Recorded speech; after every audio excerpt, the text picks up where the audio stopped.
Step forward, step into the light. Welcome to New Europe Radio. I am your host and conductor of this one-man band, Ryan Falk. Now, I looked on The Right Stuff, and The Right Stuff, or Mike Enoch was saying that he wanted to turn The Right Stuff into a, or at least have like a radio station, The Right Stuff Radio, where basically there's a show every single day. And that's an idea. And I thought, well, you know, I can do a show. I think I would be good at doing a show. Let's see. And I tried to do one with Spock. That didn't work out very well because we had a habit of sort of talking at each other. It seemed rather stilted, rather staged.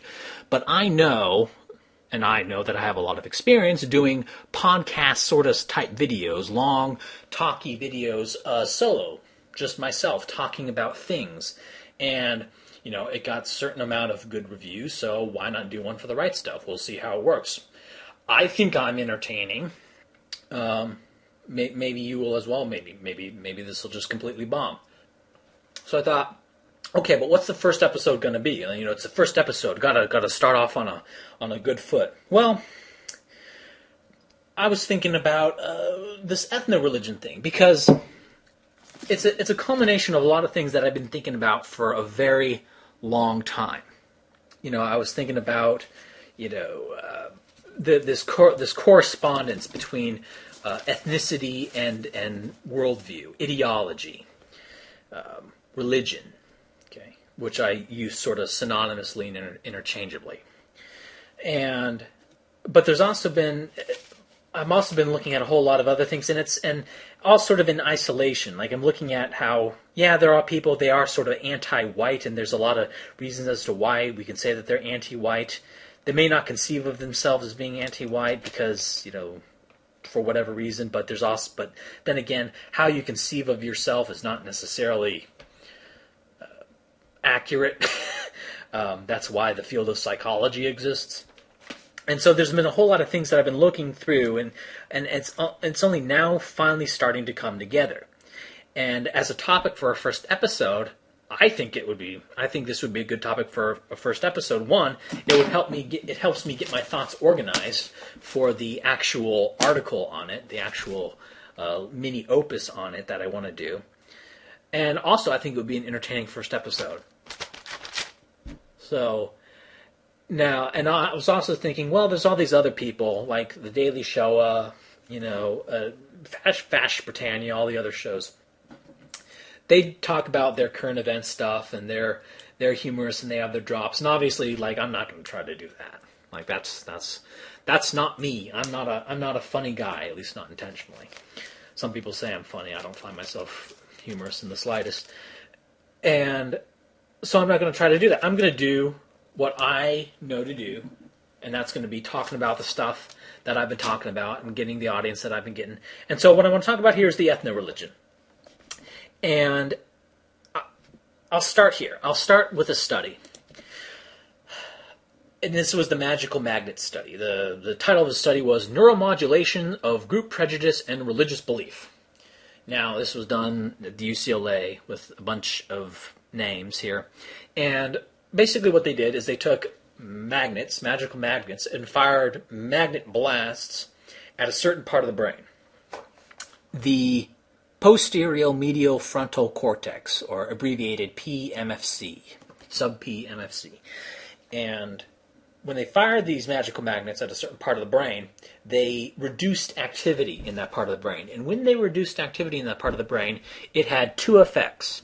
The first effect was that it reduced negative response to an immigrant who was hostile to the United States. Okay. In short, we could say it reduced xenophobia. Okay, one. And two, it reduced stated belief in religious things, such as God, heaven, angels, Satan, hell, demons. Okay, it reduced belief in those things, both the positive and the negative of the religion. Okay, so that's evidence. I mean, obviously, this is not slam dunk. Not one study does not a theory make, but it's a little bit of evidence confirming that religion and ethnic identity are neurologically correlated, and that's what I'm talking about. I'm not talking about some libertarian syllogism where we say, oh, well, see, the reason here's the foundational contradiction of socialism. Beep boop beep boop. Oh, you found the contradiction in my coding. I'm going to explode, or I'm going to have to rewrite my code. No, I'm talking about I'm talking about a physical correlation in the brain. I'm not talking about what is logical, whatever. I'm talking about the brain works this way. Okay, and there's also some other studies where they would prime people. I forget if it was doing a subconscious prime or if it was overtly telling them to think about death, right? I think the studies were think about death, or it was they had death cues to people, and when they did this, when they got people to think about death one way or another, the group that was primed to think about death became more ethnocentric and more religious than the group that was not, right? And there was another study regarding social isolation, and again, I forget if it was a subconscious prime or if it was overt. But basically, they got a group of people to imagine being socially isolated, and when they were gotten to be socially isolated, they became both more, ethnocentric and religious. So, given that similar stimuli, basically stressful stimuli, activate both religiosity and ethnocentrism, and given the fact that magnet blasts at this part of the brain that reduce activity in this part of the brain reduce both religiosity and ethnocentrism, I think this is all decent evidence to where maybe not 99.9% certainty, but to certainly where the most parsimonious explanation, the simplest explanation, is that yes, ethnic identity and religiosity is neurologically correlated at a physical level. And again, I don't want some libertarian fart sniffer to come in here and tell me all about that which is logical or syllogistic, or I don't want any autistic equations here. I'm talking about neurological conflations here. I'm talking about what is physically there. Okay, that's what I'm talking about. Okay, so there's that. But there's also, if we take sort of a tour throughout history, I guess we can start with communists in China. Why did Mao so want to separate himself from the Soviet Union? Why did he want to have a specifically Chinese brand of communism? Is it because Mao disagreed with Marx's, definition of socially necessary labor time, or that or maybe Mao was thinking, I think socially necessary labor time, that's just a complete fiddle factor that lets Marx, do whatever the heck it is he wants. And in fact, Marx in his later books of Capital mentioned that the capitalist himself is actually performing a labor function and is entitled to a wage, but then doesn't specify how much that wage is. For all we know, the wage of the capitalist could be, the fair wage of the capitalist could be exactly what it is in a market economy. So that could completely wreck Marxism. I mean, Mao wasn't saying any of this stuff. Okay, so to the extent Mao even knew what socially necessary labor time even was, maybe he did, maybe he did. Stalin certainly didn't. So to the extent that any of these people either, and this is not a anti-Chinese thing. I don't think the Russians knew much about Marxism itself either, right? But then why did Mao want to break off from the Soviet Union? Why was he so insistent on sort of a Chinese independence, not being subservient to the Soviet Union, or not just subservient, but wanting to just sort of be distinct from the Soviet Union? Well, you can give some economic arguments, and there are Maoists who will do that. Maoists in the West who will do that, who will give some sort of economic arguments. But the thing is, you can always rationalize something. You can always rationalize something with some sort of economic reason. Like you'll always find reasons. China's a big country. The Soviet Union's a big country. There's lots of stuff going on. You can always find some sort of rationalization for it. But at root, there was an ethnic difference between Chinese and Russians. Okay, and Mao wanted to have a distinct communism because the Chinese were a distinct people. Okay, maybe you don't want to believe that. Maybe you want to believe in the economic reasons for it or whatever. But okay, we'll put that as sort of. But the thing is that there's also, you may say that there's two explanations for that. But one explanation is the ethnic explanation. We can also look at, say, in North Korea, the Juche doctrine. I believe the North Korean Constitution no longer has any reference to communism or Marxism anymore. And Juche, and what do you have in Juche? Well, there's basically a story. And this is the story that the North Korean people are told. And the story involves they were occupied by the evil Japanese that they then threw out, and then, now they're in a struggle against the evil Americans, or whatever. There's a story, and in that story is a central people, right? And that's sort of what you see. This is the ethno-religion. There's the ethno. In Juche, it's the Koreans, okay? And that also includes the South Koreans, who are, according to this Juche ideology, according to the North Koreans, are currently being occupied by the Western imperialists, and they're slaving away, and they're living horrible lives. Oh, it's terrible, right? So there's Juche, right? And they have an ethno, which is the Koreans, including the South Koreans, and there is the religion part of it, which is, and the religion, maybe, religion is not entirely appropriate. It's also kind of a story, right? It's a worldview. It's a statement of how the world is and how the world works, but also a story of the past, his story, a history, right? So that's sort of what I mean by an ethno-religion. There's the group, the people, the noun, and then there's kind of a pageant that envelops them, and that's what you see in Juche. If you were to also look at, say, I think this is most also very clearly seen if we look at the Native Americans. They have their religions, but their religions, not only do they have their specific gods, but they also have the story of their people, right? They'll often have stories about how their people came into being, right? How their people were created, right? And basically all religions, all primordial religion, or all like I don't know if you want to call it prehistoric, pre-scientific religions, they're all creationists, right? Everyone's a creationist back then, of some sort. So you have that, and if you and not just like the Native Americans of North America and like the Aztecs in the Inca area, where the Aztecs were particularly brutal and supremacist in their religious views. But you also have, like, if you look at Mesopotamia, Egypt, and Greece, you have patron deities of certain areas, right? Typically, it would be like you'd have the patron deity of Athens and patron deity of Corinth. The patron deity of Babylon was Marduk. You had the patron deity. I think Isa was the patron deity of Eridu or something. Or Enki was the patron deity of Eridu or something. So you have all these city-states, and it wasn't necessarily like one city had it. Sometimes you would have 2 or 3 cities would all have the same patron deity, but that's sort of what you had. You had a certain group of people. You could draw a little boundary around them, and they had their own religion. They didn't necessarily deny the religions of others. Like the people around Eridu, they didn't deny Marduk.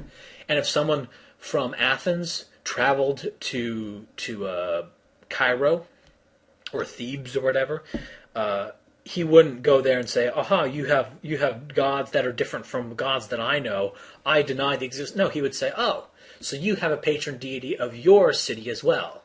Okay, Corinth has their own patron deity. Thessalonica has their patron deity, or whatever. So, so religion primordially was sort of ethnic in nature in the past, and in fact you can look at, say, Christianity. divisions of Christianity can be sort of seen as ethnic religion. For example, Christianity first started, there was one singular church, the Church of Peter, founded around Rome, somewhere around Rome. It's the Hill of St. Peter or something. Founded the Universal Church. And of course, Latin for universal is Catholic. So it just became known as the Catholic Church. And then there was a split, East-West split. I forget the reasons why. But eventually, at the end, and then there was the Protestant Reformation, and then there was the Counter-Reformation, and then there was the Reforms, and then there were Calvinists and Lutherans and the Anglicans. So there was a whole bunch of stuff going on that the specifics are not too interesting. What is interesting is how it kind of shook out at the end. Right? And it took a while, but eventually what you had were the Mediterranean kind of peoples, plus the enclave of Ireland and southern part of France, which you may say like are sort of ethnically and genetically Mediterranean. Like you could sort of, I mean, these are kind of small. These are differences within Europe are kind of very thin differences between groups of people and lots of overlap. It's not like European, African, big, bold, obvious difference. You're talking about the difference between an Italian and a Parisian. It's like these are kind of minor things. Okay. But even with those minor differences, you had the Catholics in the south, Protestants sort of in the center, Protestants of various types and sort of in the center. And then in Scandinavia, you had the Reformed Church. In England, you had the Anglicans, but that's a really specific historical episode, which is sort of evidence. This is kind of a tangential thing here, but the existence of the Anglicans, to me, is sort of evidence that history is somewhat a result of personalities, of really specific personalities and specific actors, and is not entirely a result of general historical phenomenon, right? Anglicanism is sort of like if you look at the map of religions of Europe, you see Catholicism, having its sway, Protestantism having its sway, but then in England you have Anglicanism, right? And that was a result of the actions of a single personality, right? So that map of Europe and the religions of Europe sort of tells us like, okay, most of history is a result of like social forces, but here and there you get pockets where you can see the effects of individual actors, going against the forces of history, right? So there is room for individual action in history. Historical determinism is not completely true, although it seems to be mostly true. But there is room for individual action. But anyway, back to sort of ethno-religion. And of course, in the Eastern Europe, you have the Eastern Orthodox for the Slavs. So in all these different sort of European groups of people, you had different types of Christianity for them, right? Now, what is Islam? This may seem kind of weird, and it's actually incorrect to say it this way, because Islam is not a form of Christianity. But Islam is not a form of Christianity, but it's kind of like a form of Christianity for the Arabs. It's basically there are differences between Protestantism and Catholicism, right? And of course, there's differences, sort of genetically between Germans and Italians and Spanish. Okay, not big differences. There's not very big genetic differences between Germans and Italian and Spanish, but there are some minor differences, and there are also some minor differences in the church in Germany and the church in Italy and Spain during the Middle Ages, right? Minor differences genetically, minor differences religiously.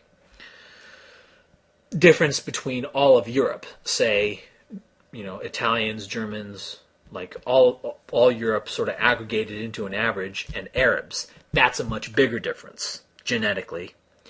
And this bigger genetic difference is reflected in a bigger religious difference, resulting in Islam, right?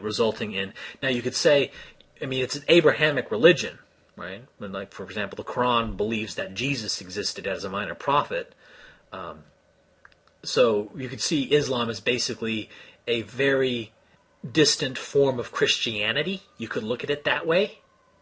But it's sort of in the same family of religions, but it's a branch way further off. So you can look at it in terms of like branches. Like here's all the various forms of Christianity, and then there's this branch that goes way off over here, creating Islam. All right, sort of related. Certainly, Islam's more related to Christianity than it is to, Buddhism. Okay, but it's not like Eastern Orthodox. It's not just another Christian sect. It's something different enough to where it would be called another religion and not within the Christian orbit. If you go into more modern times, well, before I get into that, I'll talk about, the Hebrews in Egypt. Now, the Hebrews, I don't want to get into the book of that. Basically, the Hebrews were mercenaries. They were not slaves. There's all sorts of tells as to why they were mercenaries and not slaves. I mean, first off, like, if you were to believe the book of Exodus, you'd have to believe that they... Here's what the book of Exodus wants you to believe. It wants you to believe that they asked the Pharaoh if they could leave. The Pharaoh said yes, and these Hebrews, who are all like meek and humble people, they just wanted to live their own lives independently, they began to migrate out of Egypt. And as they were entering into the Sinai area, they were going through the last few Egyptian towns, the people of those towns just spontaneously started giving them things. Just spontaneously started giving them things. And after these towns spontaneously started giving them things, the Pharaoh then went, wait a minute, I changed my mind. I don't want them to leave, and sent an army after them.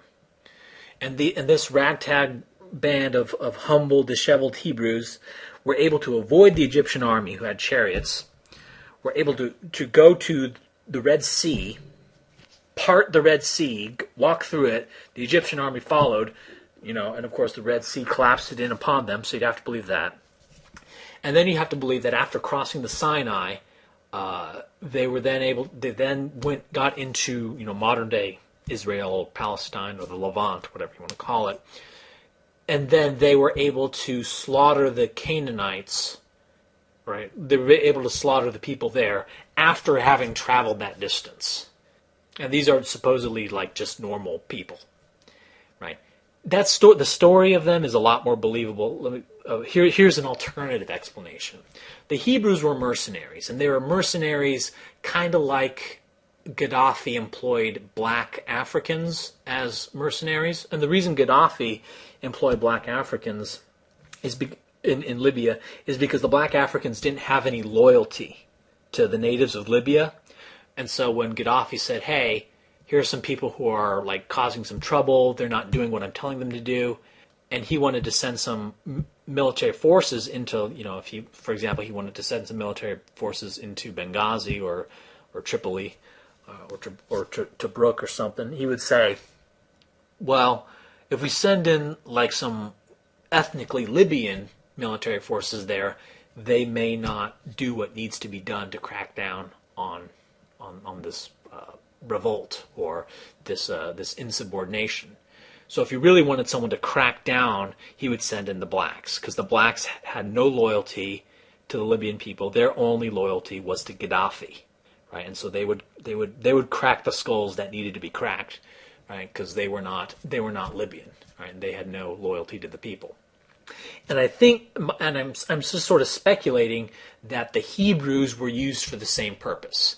Because they were an alien ethnicity, if there were any city within Egypt that was kind of getting uppity, the Pharaoh would send in the Hebrews, because the Hebrews, being foreign, didn't have any loyalty to any of the Egyptians, and they would just, they would just crack. They would fuck them up,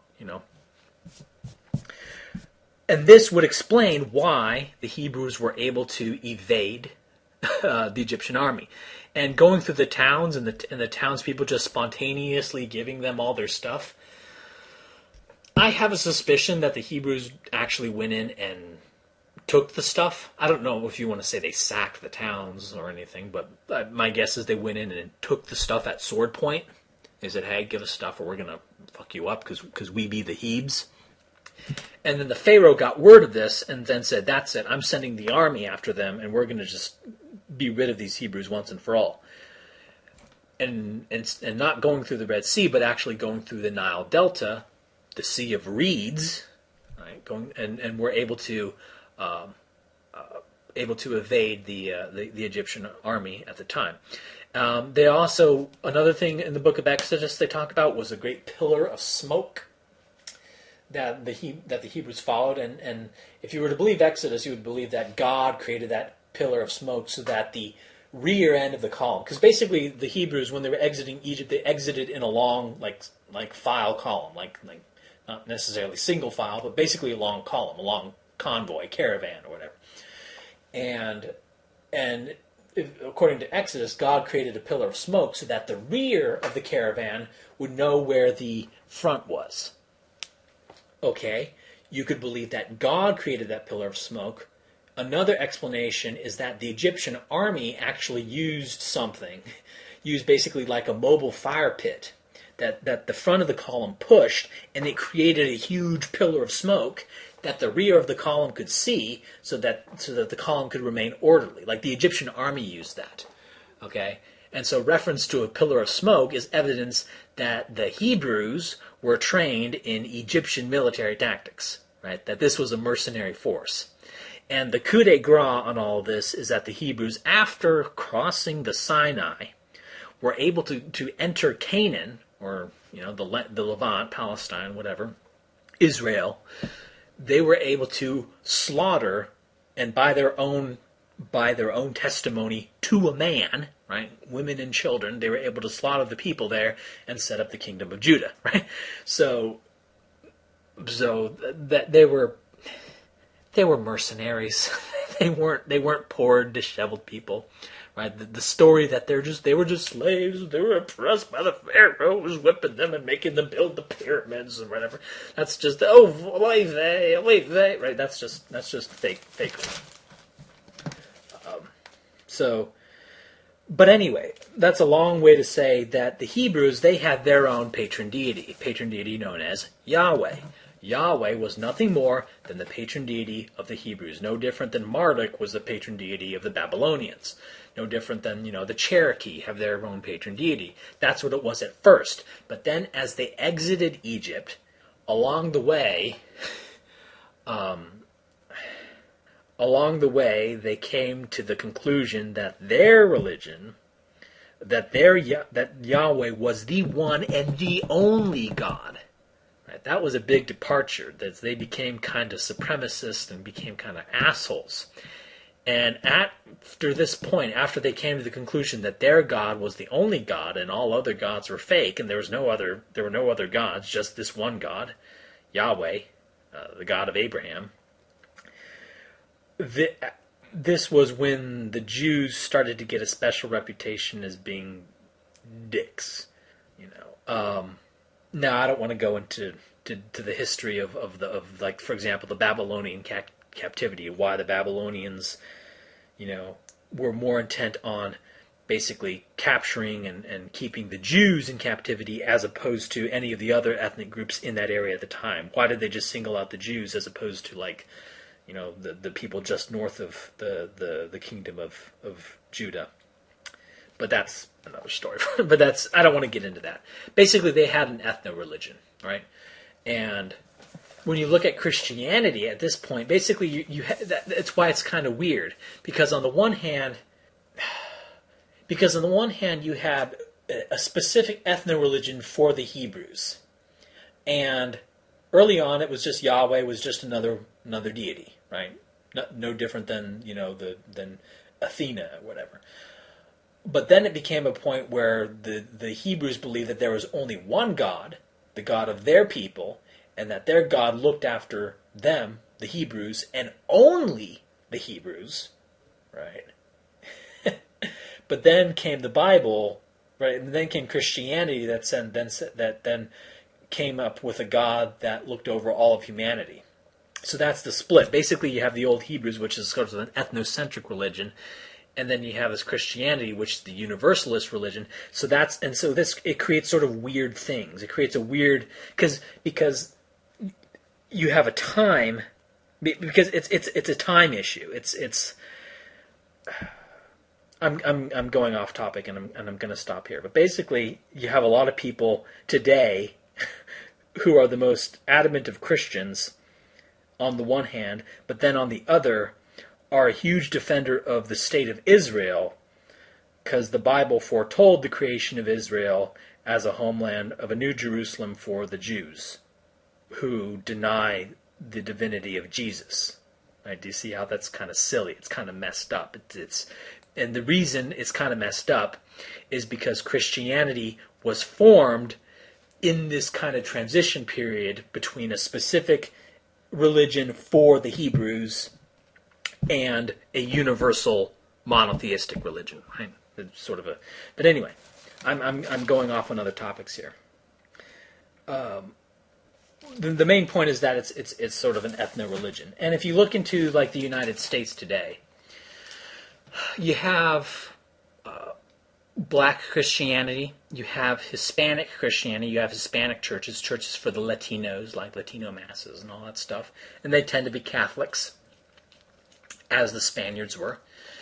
And but then you have in the United States, you have more liberal churches and more conservative churches.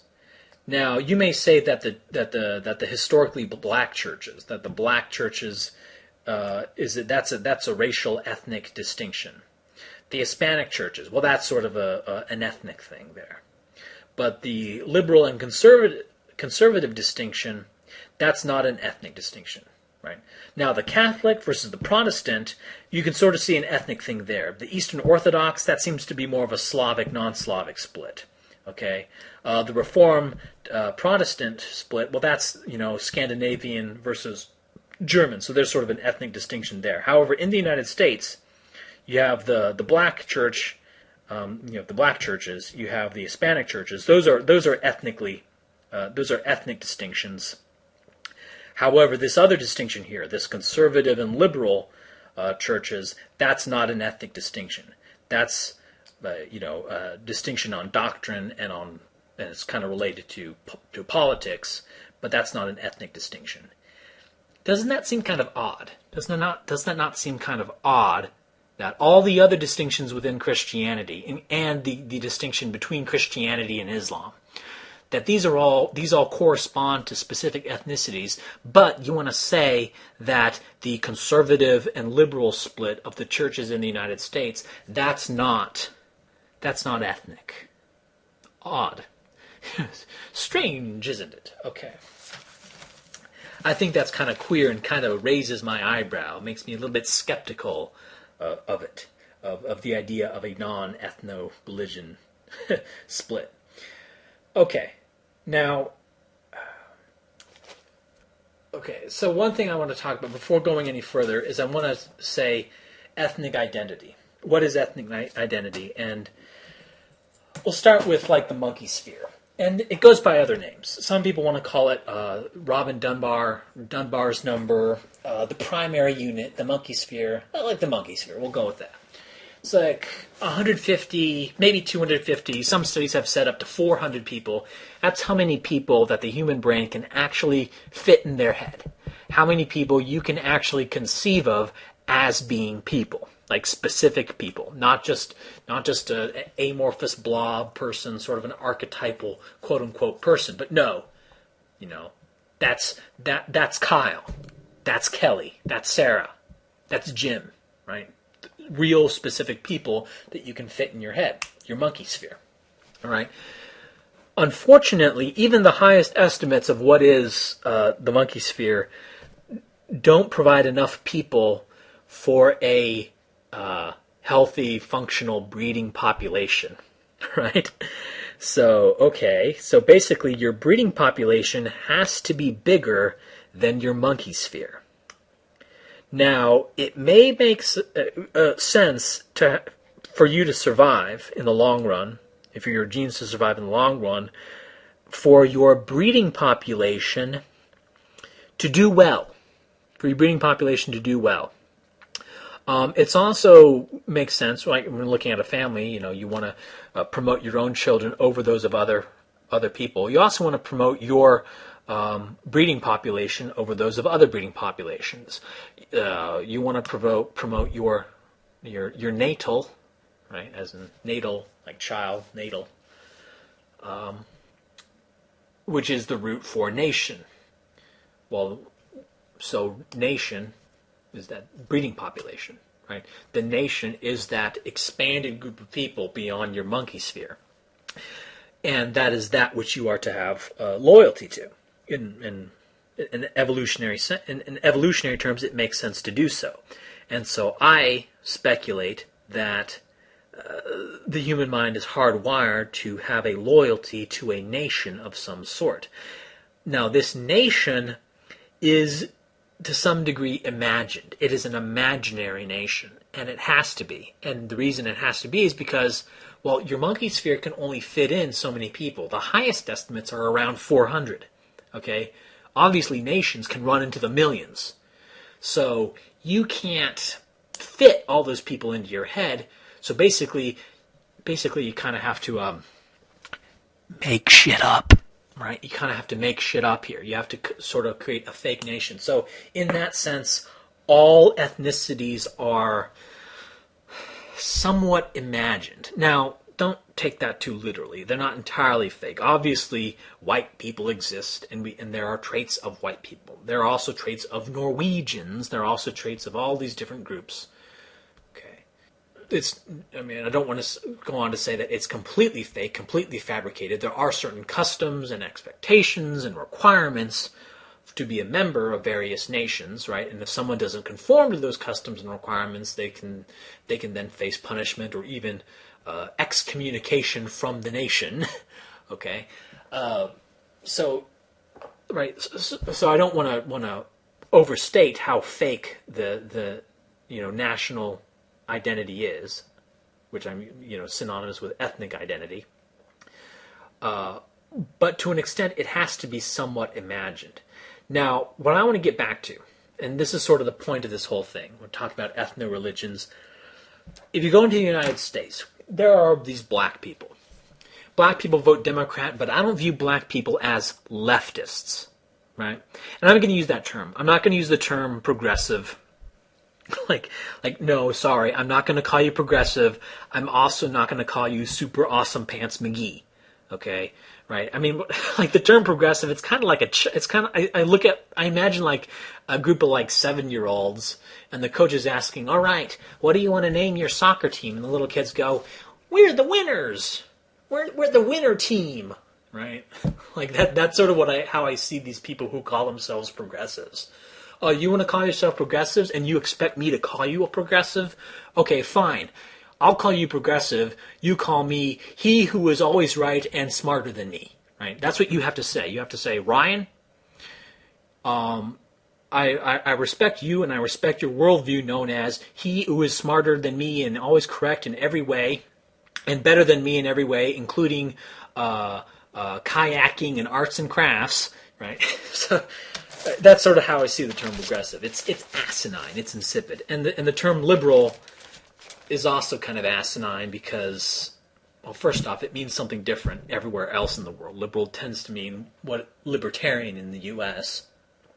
And also the history of the term liberal meant libertarian. So they're just hijacking a term, and it's like, stop being a dick. Don't call yourself progressive, right? I'm not calling you that. I'm not calling you like the good guys, the correct, I'm not calling you correctism, right? And I'm not calling you liberal, right? So I'll call them leftist, right? Leftist, that's fair. That's probably the most neutral way to put it. You've got the leftist and the rightist. People generally know what that means, so I'll stick with that terminology. Okay, so you have these leftists who, well, first off, the fact that they like to call themselves liberals and like to call themselves progressives, that's already kind of a bad sign. That's already kind of like, that's already a bad sign, right? Okay. But now they imagine this, like basically we look throughout all of history.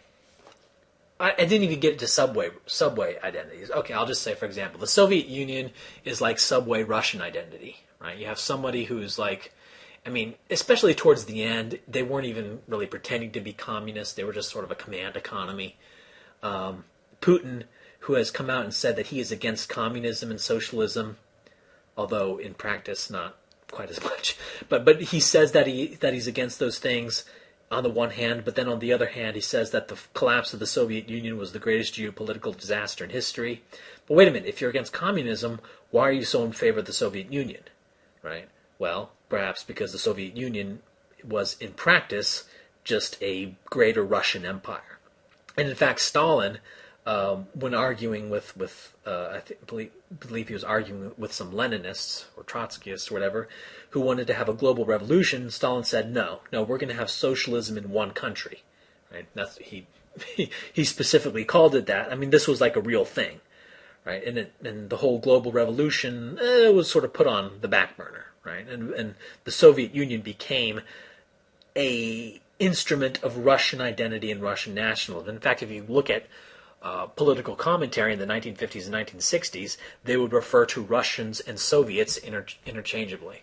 Like they would say, yep, we're really falling behind the Ruskies in the space race here, right? The Soviets, they have the Soviet missile and the Soviet bombers and all those Russian fighters, right?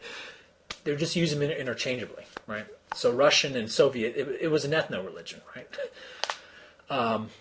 Same thing with Islam. George Galloway is mostly full of shit. But I saw one thing that he said, and he was talking about how Islamophobia is actually a form of racism. Now, I obviously have I think the term racism is a bogus term and not descriptive, but I know what he means by it. I know what he meant by it. Okay. And he was correct. He's absolutely correct, right? He kind of, like George Galloway, sort of gets it. He gets, because Islam is a form of subway Arab identity. Okay? And that's something that people sort of viscerally understand. I mean, sure, Islam is not technically a race, but it's not technically a race. It's a religion, but it's kind of a race. It's kind of a race. It's a race. There is a race of Islam, okay, and the race of Islam is like brown Semitic Caucasian people. That's the race of Islam.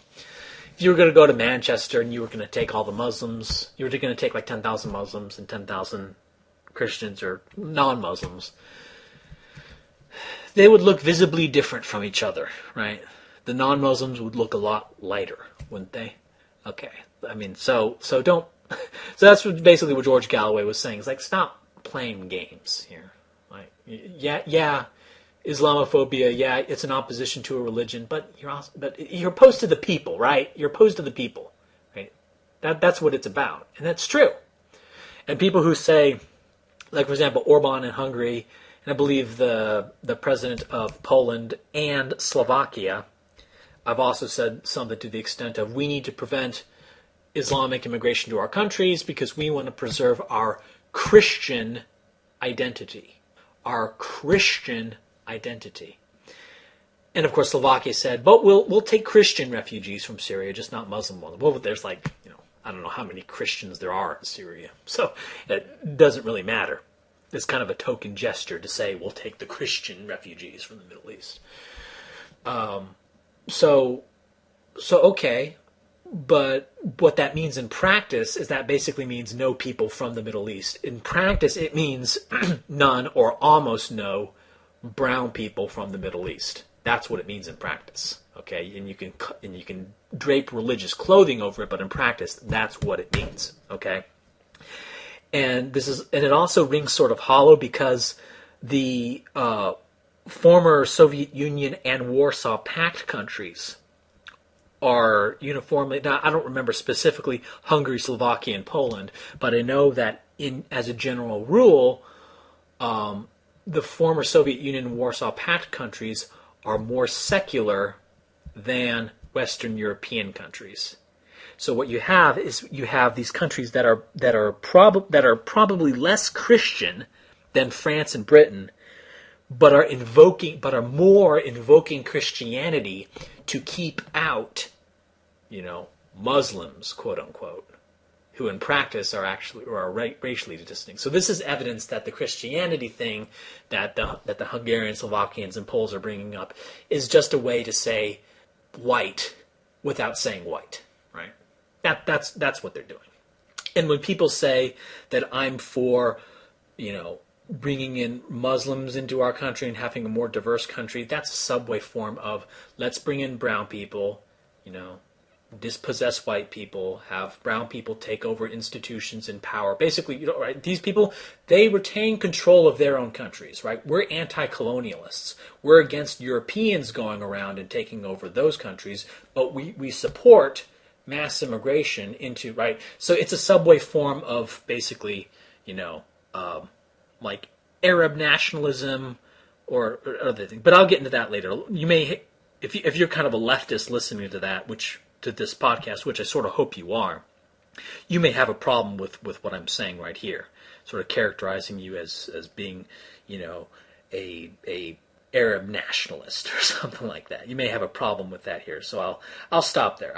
Because I certainly have more explaining to do on that front, don't I? Now,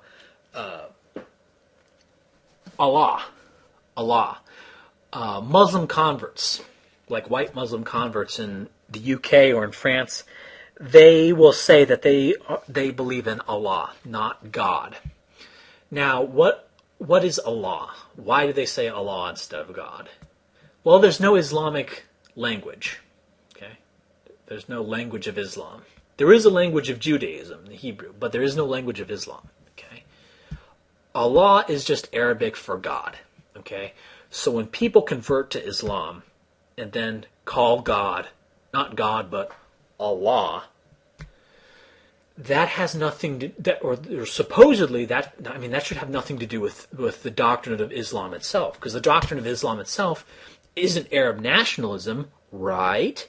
So why are they using the Arab word for God instead of the English word for God? Right? Do you see? Right. So basically, by saying Allah, they're not bowing to like the universalist doctrine of Islam. They're bowing to the Arab religion. Excuse me, the Arab language. Kind of a Freudian slip there, Arab religion, right? But it is the Arab religion, right? In practice. So, okay. Now, with these leftists, you have a bunch of people who say of themselves that they are like unique in history, like because all throughout history we have every time and place is monopolized. The whole sway of human history is monopolized by ethno-religion. Ethno-religion is everywhere. Even when you look at communism, even when you look at religious doctrines that on the face of it are globalist, they all after a little while, and typically it doesn't take very long for them to go back to being ethnically specific. Right? You had communism, you had the Bolshevik Revolution in the Soviet Union, you had a few intellectuals who may have been genuine internationalists, but eventually it just goes back down into a form of subway Russian nationalism. Right? It always ends up like that. Ethno-religion, it's everywhere. It's across the board, throughout like the entirety of history. Like it monopolizes history. But today you have these people who call themselves leftists, who say that they are citizens of the world, that they do not subscribe to any specific ethnicity or to any specific religion, or they may not say that. They may say that they do not subscribe to a particular theistic religion, or they may say that, or there's a difference here. Like, there's some people who call themselves leftists who literally are so deluded as to imagine that they came to their views independently. Come to your views independently. What the hell does that even mean? Like, like, I came to my views independently. Like, no, so what? You literally traveled around the entire world and figured everything out and, like, sampled everything and, like, no, you didn't. No, you read stuff. And if you're getting your information of the world indirectly, you're being influenced by some other people. Now, you may sort of navigate your self-propagandization, but, you know, the idea of coming to independent conclusions it's basically impossible. Nobody can do it. So just forget it. Just drop the pretense. And it's healthy to drop the pretense because then you have a little bit more self-skepticism, okay? Okay. So you have these people who imagine themselves to be not following an ethnic religion. Now the more prescient of them may recognize that they're following kind of an ideology, a world outlook that is itself a product of historical events, right?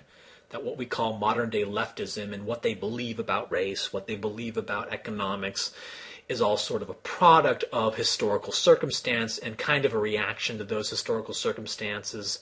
You know, it's like the more sane of them sort of, they get that, and so they don't view their worldview as being infallible, because ultimately even their worldview, as glorious as it is itself just a product of circumstance and is fallible, right? But I mean, the dumb-dumbs are just dumb, right? And they believe and dummies gravitate to certainty, and they're certain in their dumbness.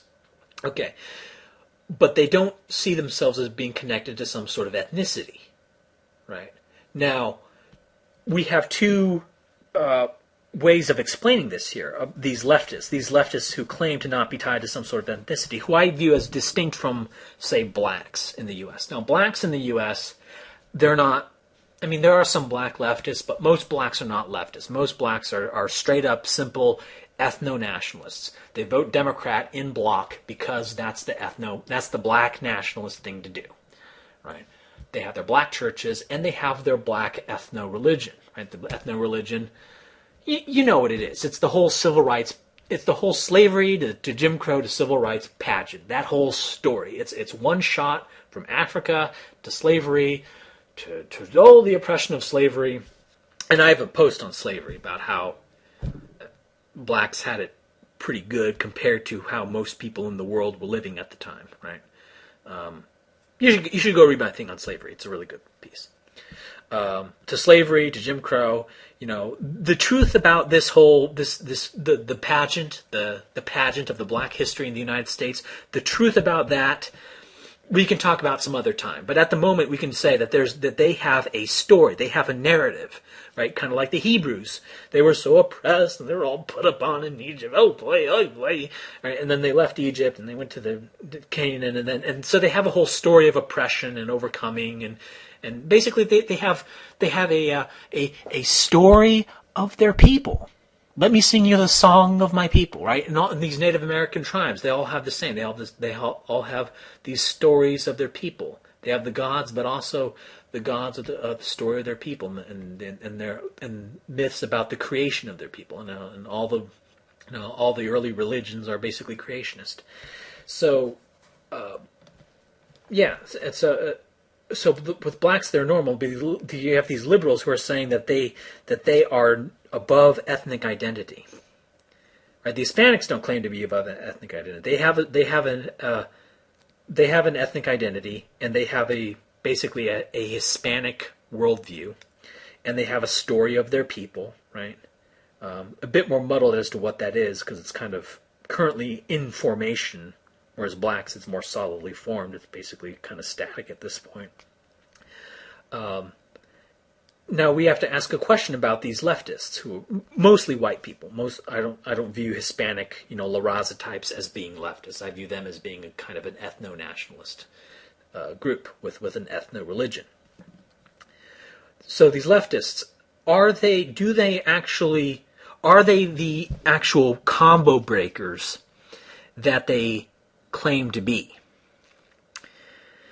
Well, that's one possibility, that they are in fact unique in history. That's one possibility. The other possibility is that they're deluded. Now, something to look about leftists. Now, this is something that's going to surprise a lot of people, and there's going to be a lot of resistance, especially to people who recognize themselves as leftists.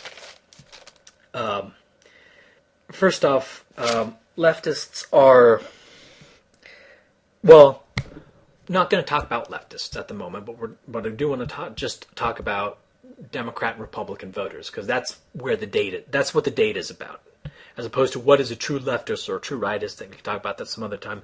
But Democrat and Republican voters do better on standardized intelligence tests. Now, if you're a Democrat fan or you're a leftist, that may surprise you. And the reason it'll surprise you is for two reasons, I think. The first reason is that you've heard all sorts of studies, which are all correct, that show that Fox News viewers are kind of dumb and kind of ignorant about current events. That's true. Now, some of the studies are kind of biased because they'll say, like, Fox News viewers don't know, for example, that quantitative easing works. Fox News viewers don't know that, some liberal thing here, right?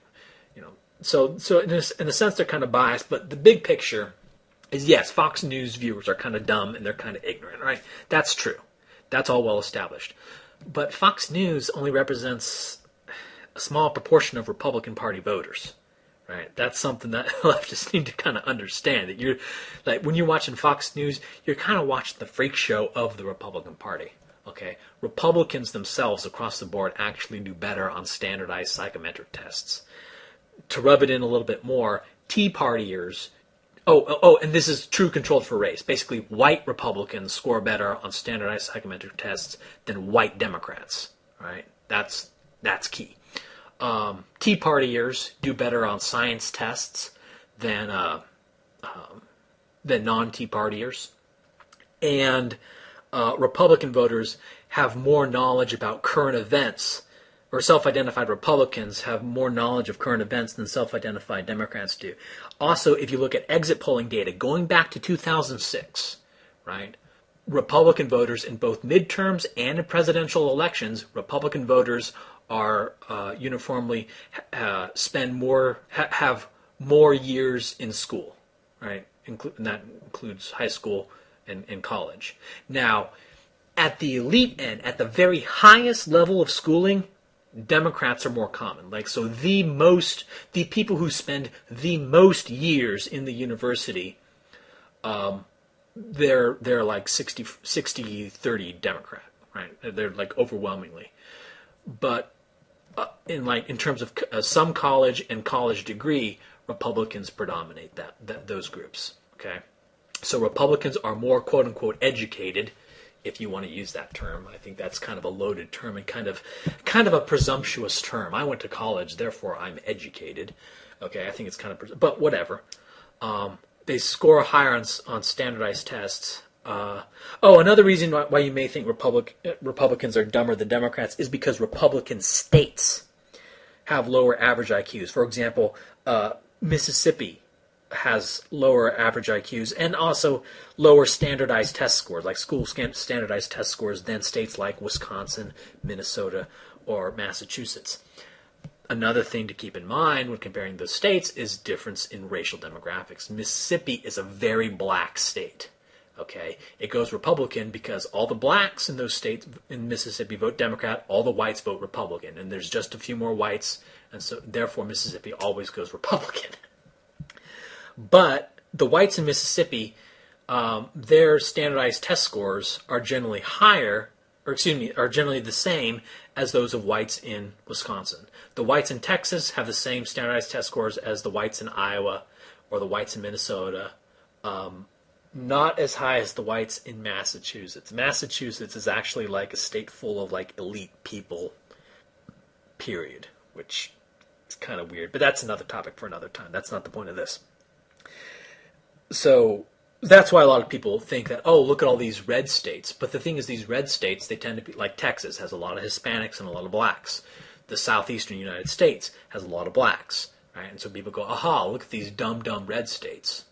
But the problem is, like the Republican voters in those states are all white, and they all have IQs actually slightly higher than those of the white people in than the Democrat voters in the northern states. And if you actually go into the northern states themselves, like Republican voters in New York, white Republican voters in New York have higher IQs than white Democrat voters in New York. Okay, so that's why a lot of Democrats or leftists are sort of confused and imagine that they're actually smarter. One is because Fox News viewers are kind of dumb, right? And that's true. Two is that red states are kind of dumb, which is true, but that doesn't mean that the Republicans in those red states are dumb. And I think three is the fact that if they went to college, all of their professors, like academia itself, which has like the smart, like the highest, native intelligence people in the world, is overwhelmingly Democrat supporting, is overwhelmingly leftist. And so they look at that, Fox News supporters are dumb, red states are dumb, and academia is full of leftists. I guess leftism is the viewpoint of high IQ, right? And so it sort of creates that illusion.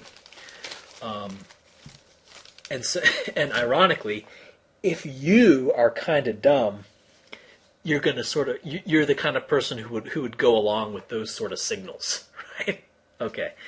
So that's the first chink in the idea that these leftists are actually above ethnic identity, that they are without ethnic identity. Another thing is that they're actually more ignorant. Like there's also studies on, like Jonathan Haidt did this.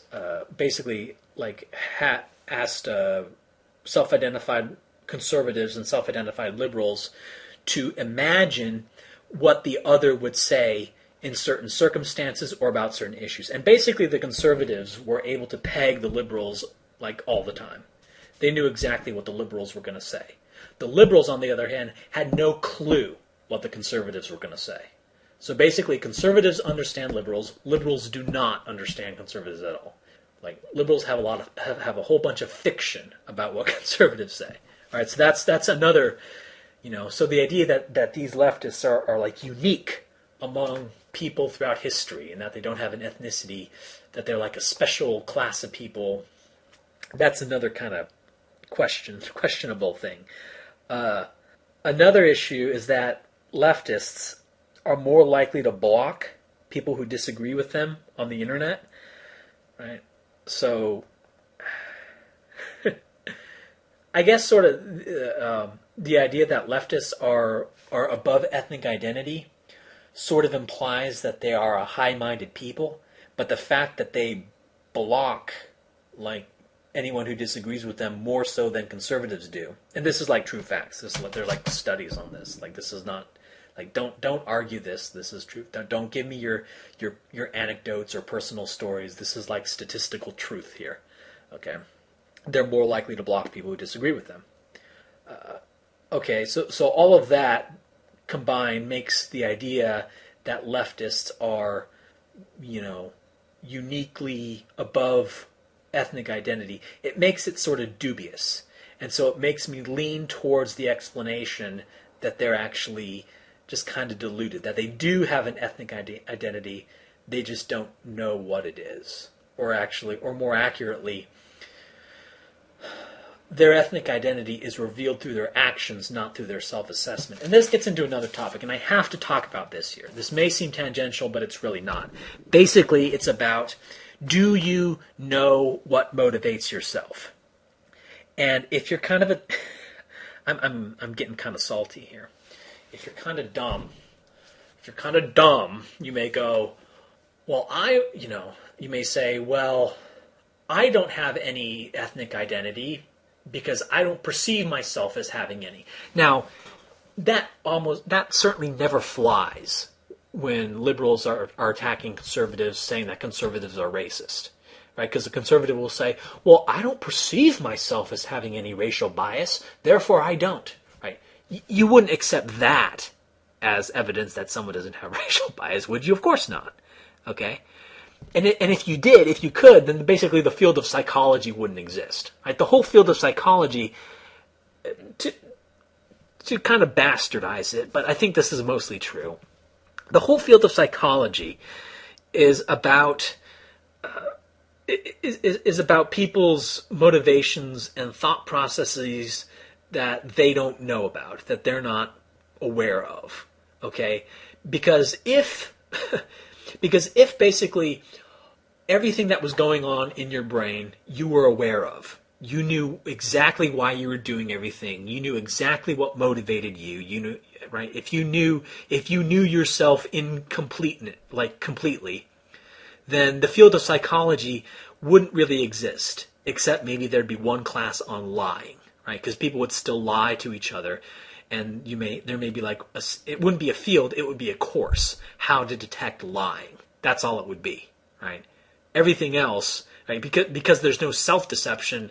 Basically, the field of psychology doesn't really even need to exist, right?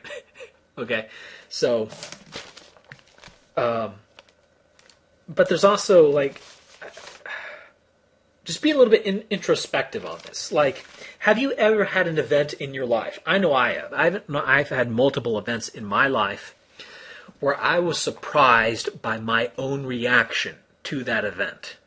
Okay, like. To any leftist who is listening, you have almost certainly had a similar reaction, right? Some event in your life where you've been surprised by the event. Okay. There's also been studies on mere ownership. Like, mere ownership is basically what they'll do is they'll take two groups, right, of people, and they'll give them like a logo or a symbol of some sort. And in one group, they'll just show them the symbol and they'll ask them, what do you think about the symbol? Right? That's the control group. The experimental group, they'll take these people and show them a symbol, the same symbol, and say, this is the symbol of your group in this study. What do you think about this symbol? They will give more favorable ratings to the symbol if they associate the symbol with their group, right? So just mere ownership or mere identification with the symbol makes them gives them higher ratings of the symbol. Now, they do this, but then they ask these people, okay, so does the fact, and if you ask these people, does the fact that this symbol is the symbol of your group, does that make you like it more? Does that make you give it higher ratings in terms of aesthetics? And they would say, well, of course not, right? Because that's illogical. That's not logical. Right? That's not libertarian syllogism, right? They would go, of course not. I just look at the symbol and I evaluate the symbol based on its aesthetics, and the fact that it's the symbol of my group has nothing to do with how I evaluate the symbol. But in reality, we know it's bullshit, right? So that's just a small example of people not knowing their motivations, and subliminal conditioning. Now, a lot of people there's this weird myth going around, and I see it all the time on the internet, which is basically, and the myth is that subliminal conditioning doesn't work. Now, arguably, subliminal advertising doesn't work, but that's because in advertising, you're trying to get somebody to do something to then go buy a product, right? Simply conditioning them to like Coke doesn't necessarily mean they're going to go like Coke, and so it's a bit more muddled as to whether or not subliminal advertising works. But subliminal conditioning has been shown to work, okay? And there's multiple studies. It's a replicated effect. For example, one study, they'll take a cartoon of a character, right? And they'll show the character for like a few seconds or whatever, and then there'll be split images, like within the film, of the character either doing something nice or holding a knife and killing somebody, right? But the image is so fast that none of the viewers of the film are able to pick up on it. And they're asked if they saw anything, and they say, no, I didn't see anything. All I saw was this character, driving the steamboat or whatever he was doing in the conscious presentation. But then when they give surveys, they always show that the group that saw the subliminal like cartoon character killing someone, they see that they rate the cartoon character as more negative than the group that saw that was presented the subliminal, the positive subliminal. I know I'm being kind of convoluted here, but I think you know what I'm saying. Basically, having little flash images of the cartoon character being nice makes you think the character is nice, even though you're not consciously aware of that flashed image, right? And someone asked about, well, did that, do you think there was anything that, and they would say, no, I didn't even see it. Like, why would it affect my judgment if I didn't even see it? But the hell of it is, you don't even know what you see, right? You don't even know what you see. And if you don't even know what you see, how the hell do you... the idea that you know what motivates you is just sort of absurd, right? And again, remember those times. I mean, unless you're a freak, there's probably at least one time in your life when your own reaction to an event surprised you, okay? So there's that. Another thing to look at. Okay, so now if I'm saying that the leftists actually do have an ethnic identity, and that they're not unique in history, that they're not special snowflakes, that they subscribe to an ethno-religion just like everyone else, right? You're not special, you're not unique, you're not, I know you're part of the self-esteem generation, but you're not all that in a bag of chips. You're actually dumber than conservatism, right? That they're not actually, that they actually do subscribe to an ethno-religion, okay. What then is the ethnicity of that ethno-religion? What's the ethnicity? Because that's sort of what I'm saying, going back to the beginning, right? Going back to the magical magnets. The brain, it's neurons, and the brain is ethno-religion. The human brain is wired to gravitate towards that. What then is the leftist ethno in their religion? What's the ethno? We know what the religion is. The religion is colonialism made Africa poor. Conquest of the Americas killed 6 trillion Native Americans, which I need to do a post on that, basically on the population of the Native Americans and how there was no way that many were killed, and also that it's dubious that they own the land. But I say that, and now leftists that was going to have all sorts of arguments against that. But let's put that on the back burner for now. But we know what the religion is of the left. Or if you don't want to call it religion, call it a worldview. Call it an ideology. Call it, this thing I took out of my butt. Call whatever word you want to call it. We know what it is, right? It's the worldview, the leftist worldview, right? And we would say that there is, would you agree that there is such a thing? Right, as a leftist worldview, differs from person to person. Sure, fine, whatever. You could also say that different people who call themselves communists had differences between them. Sure, fine, whatever.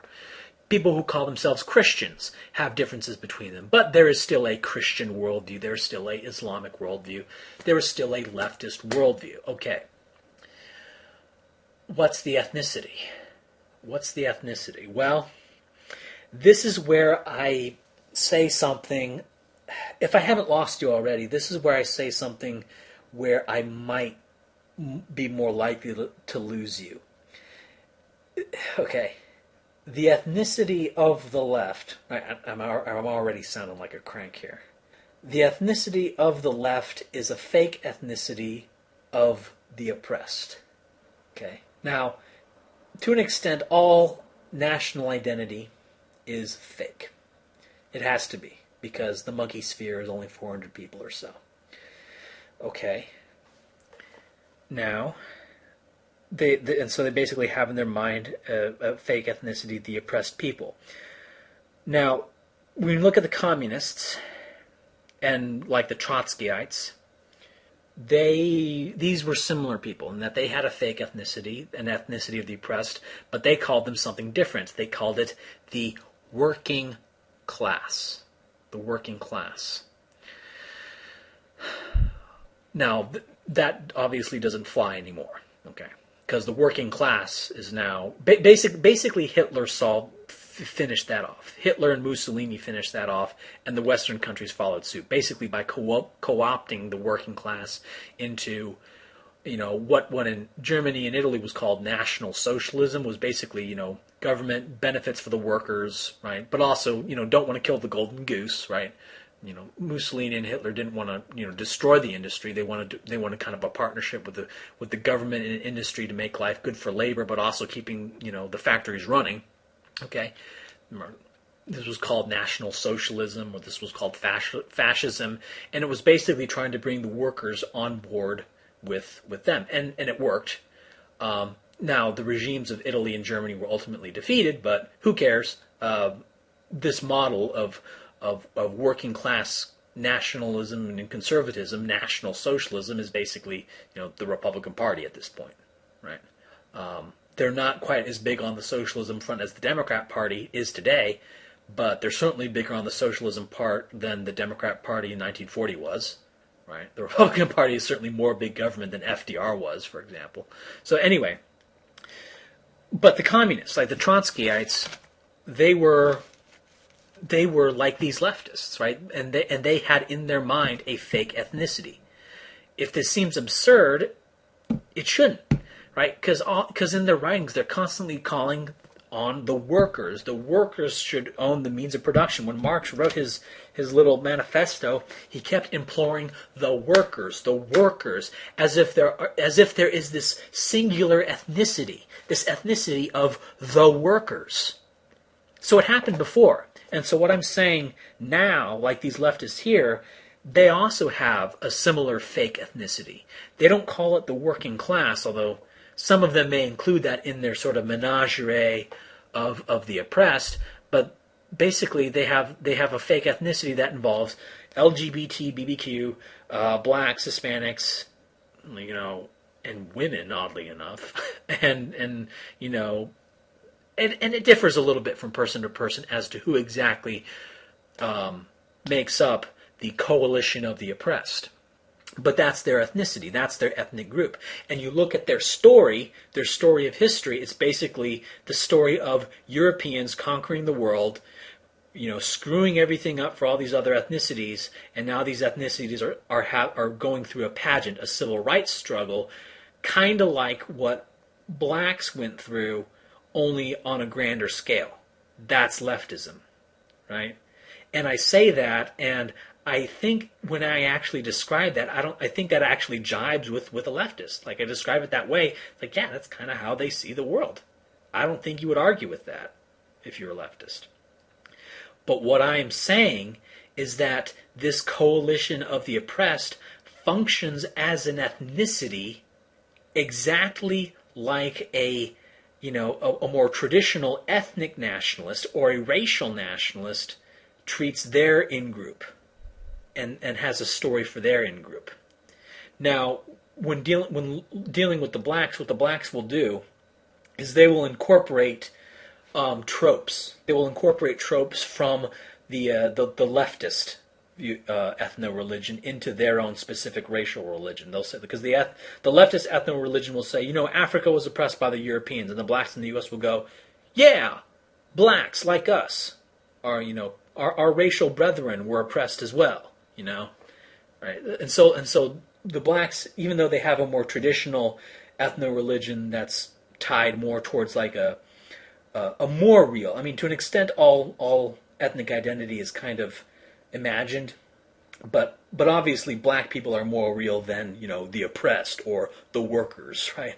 So obviously, blacks are more firmly rooted in reality than leftists are. But they'll take these little tropes from the leftists from time to time. Now, who is the bad guy in this leftist ethno-religion, according to me, the great Ryan Falk? Well, this is white people. Now, people who spend a lot of time in the universities, they'll just come out and say it.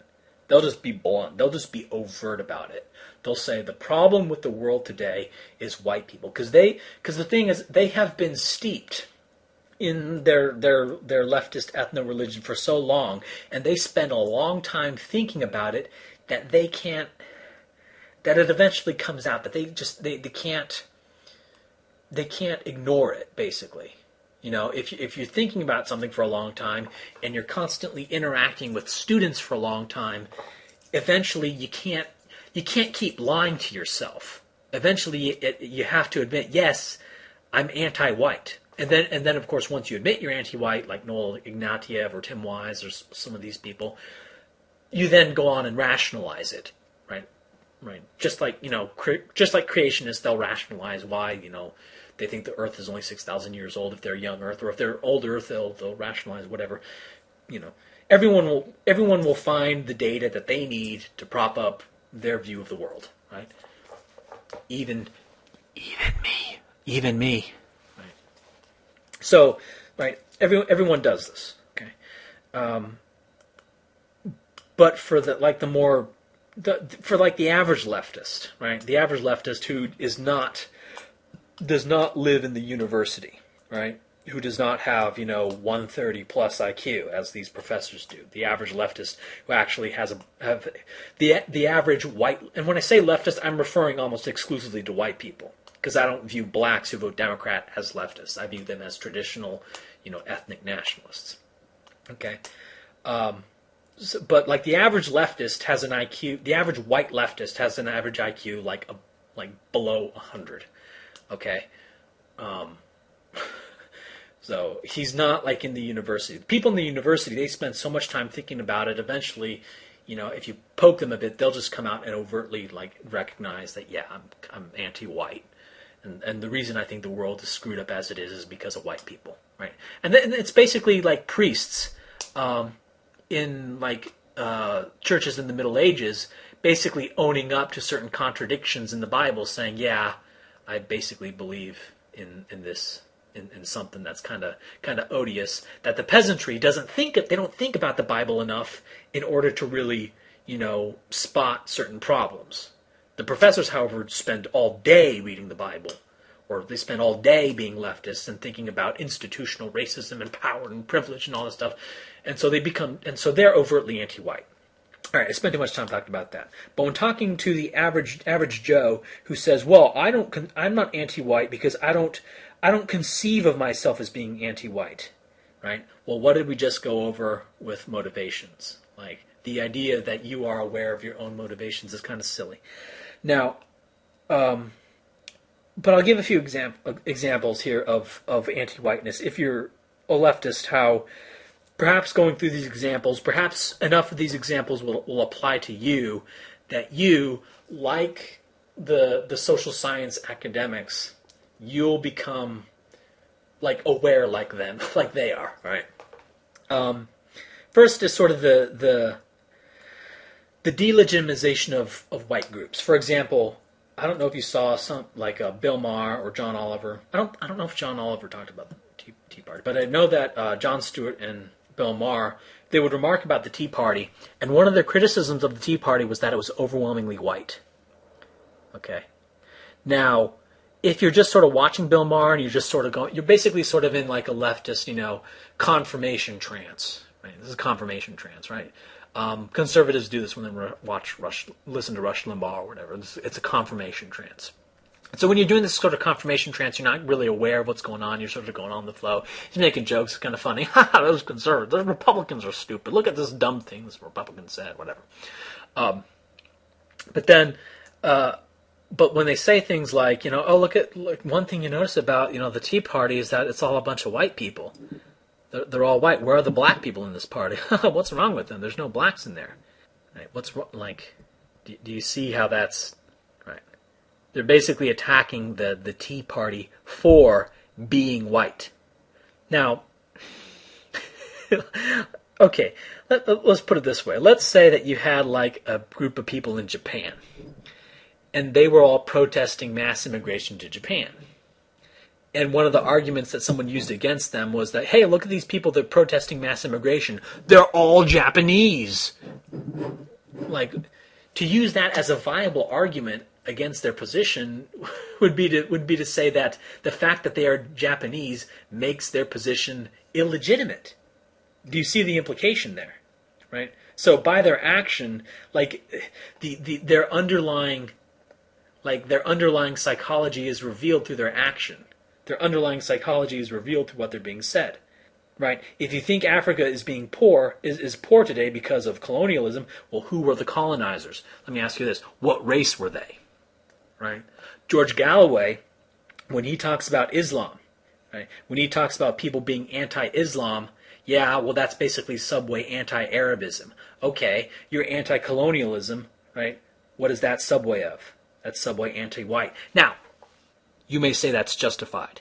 You may say, well, colonialism was bad.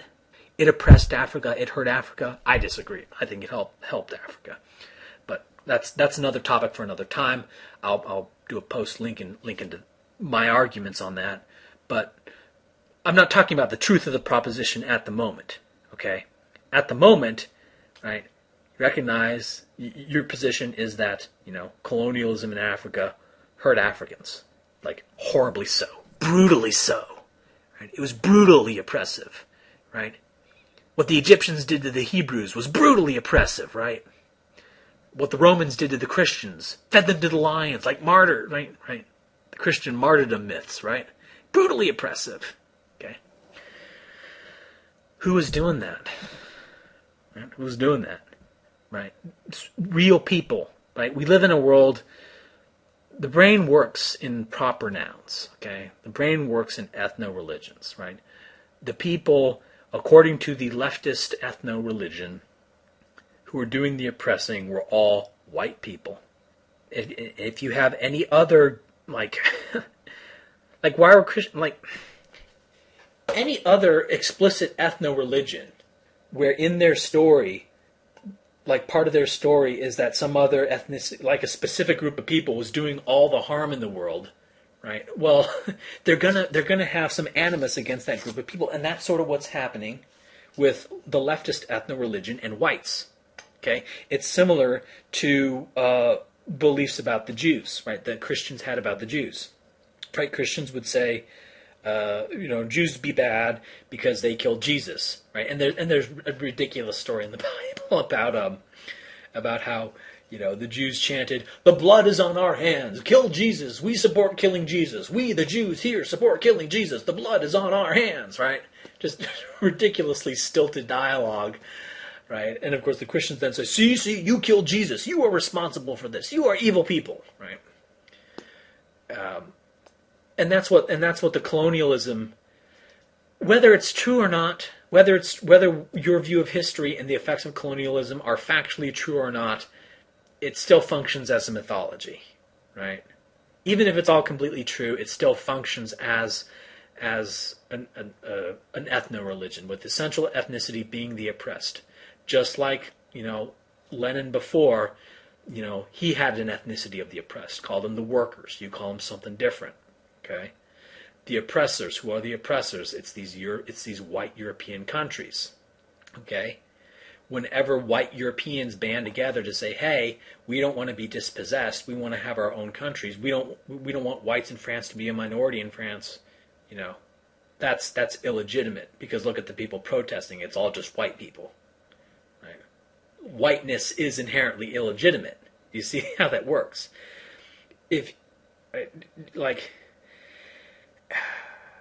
And one thing I want to end on, I think I'll end on here. When you look at, say, how historians in the universities, how they'll talk about the Mongol Empire. They'll talk about some of the savagery of the Mongol Empire, what they had to do to establish their Mongol Empire. And, the people they killed and the carnage they caused.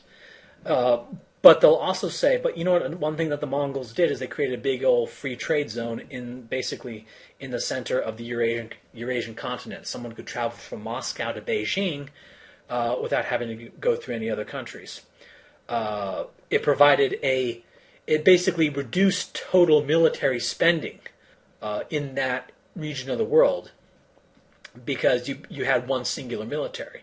And you had one singular military, they weren't all arrayed at each other. That one single military didn't have to have proportionately as much to be spent on the military. So you had all these advantages of having, basically a single Mongol superstate, right? That's what they would talk about the advantages of that. They would say the same thing about the caliphate, the Islamic caliphate that stretched up into Spain. I forget did it go up into Anatolia, modern day Turkey? I don't remember, but I know it stretched to Spain, across North Africa, Egypt, down into Arabia, over Mesopotamia, through Iran, up to the borders of India. And they'll say, well, the Caliphate, the Islamic Empire, right? Yes, they had to conquer some people. Yes, they sacked a few towns. Yes, they engaged in a few atrocities in the process of creating their empire, right?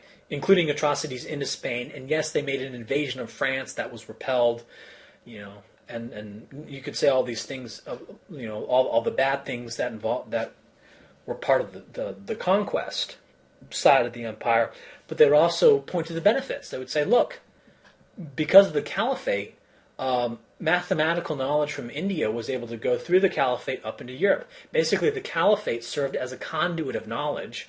It also allowed scholars in Spain to interact and collaborate on research with scholars in the Arab world. So basically, by breaking down the borders of all those countries there, created a zone of knowledge flow through that region. And they'll point to that stuff. Okay. What about the British Empire? Right? If I come on and I talk about the British Empire or the French Empire or even the Spanish Empire and say, look, benefits of the British Empire was that it basically created a railroad, that's one thing, from Cape Town to Cairo. Right? They created a bunch of mines and farms. That's what most of what was going on in Africa was resource extraction industry. Created a bunch of mines and farms. And the hell of it is, like when we look at the Gates test, the Gates test is basically where do people go when they have the option. Like North Korea and South Korea, when people move from one country to another between North Korea and South Korea, it's always from North Korea to South Korea. That's evidence that South Korea is a better country than North Korea. East Germany, West Germany. When people have a choice, where do they go? They go to West Germany. That's evidence that West Germany is a better country. Haiti, Dominican Republic. When people have a choice, where do they go? They go to the Dominican Republic. Evidence that the Dominican Republic is a better country. Right? That's the Gates test. Okay. When the British were controlling South Africa, and South Africa to this day has an immigration problem, right?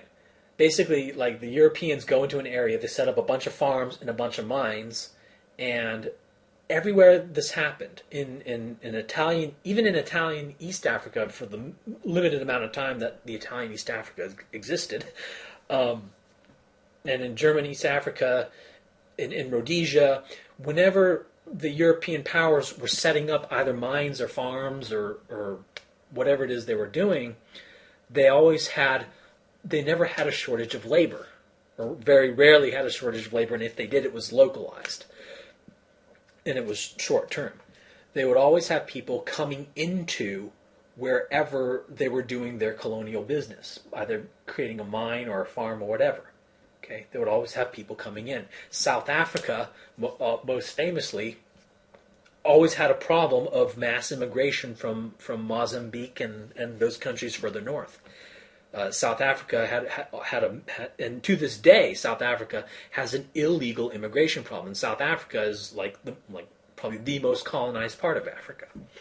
Okay, so which sort of puts the lie to the idea that this European colonization was so harmful to these Africans. Well, then, if it was so harmful, then why then were these specific parts of Africa that were the most colonized? Why then did the Africans gravitate towards those areas?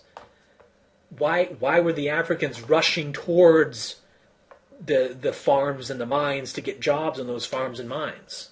Why were they rushing towards them as opposed to going back to hunting and gathering and doing Bronze Age agriculture?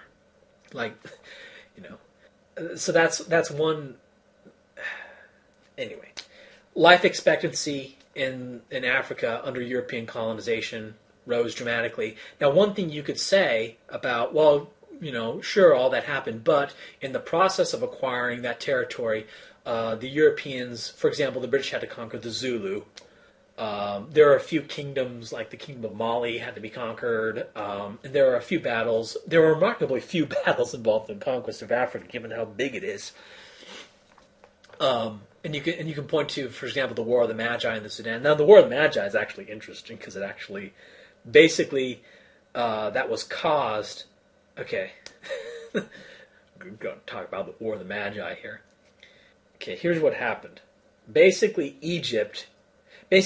Nubia, or modern-day Sudan, was controlled by Egypt.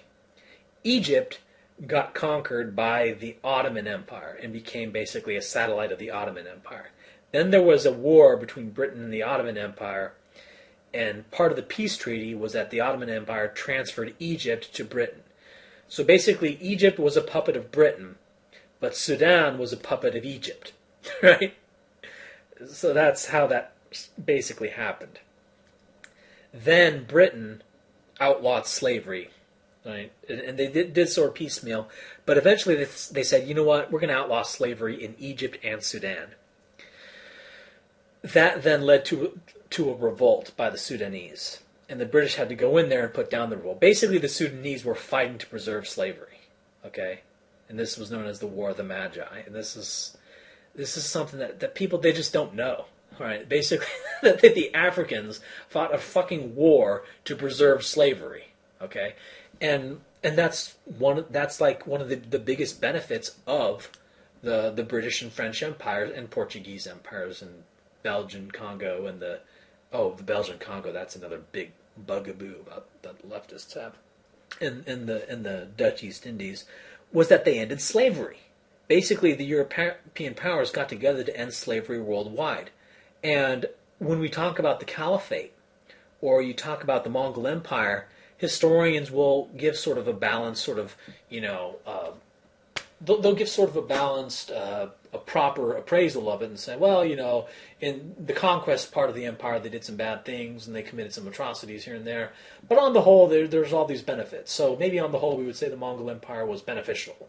Or is not beneficial on the whole. Maybe the costs were higher than the benefits, right? You could say something like that. You could say the same thing about the Caliphate and give sort of a reasoned response. And it's almost sort of academic, sort of, cost benefit. Well, it's, good reason. But when you talk about the European empires, it's raw emotion. It's all emotional, right? And so we are to believe that the Caliphate, had some costs and benefits. The Persian Empire had some costs and benefits. The Mongol Empire had some costs and benefits. Right. Oh, but, like the Inca Empire had some costs. The Aztec Empire had some costs and benefits. The Roman Empire had some costs and benefits. Oh, but unique throughout empires in history, the French and British and the other European empires were just overwhelmingly bad, uniquely bad, no redemption, right? You see what's happening? Like, do you see it? Do you see that this is just an ethno-religion? Do you see that you can't escape ethno-religion? It's the way your brain works. If you're a leftist, you're going to have some kind of an ethno-religion. And if you say otherwise, you say that you don't hold to an ethno-religion,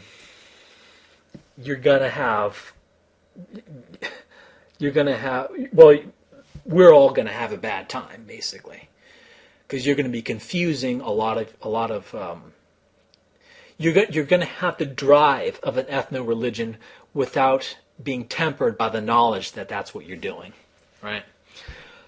Because when, say, like a traditional ethnic nationalist, like an Israel supporter, or a German nationalist or something like that, when he says, I love Germany, blah, blah, blah, blah, blah, he sort of recognizes that he's operating, he knows what he's doing, he sees what he's doing, and he doesn't pretend that his ethno-religion is the only one and doesn't put it above the others, right? There's a certain maturity to a traditional nationalism, okay?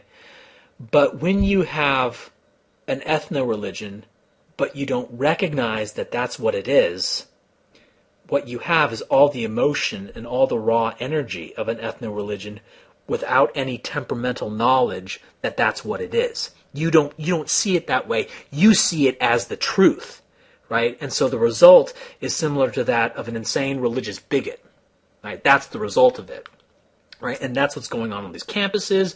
That's what's going on with this mass immigration policy, okay? And right, and that's what happened with communism. Okay, it just always ends badly.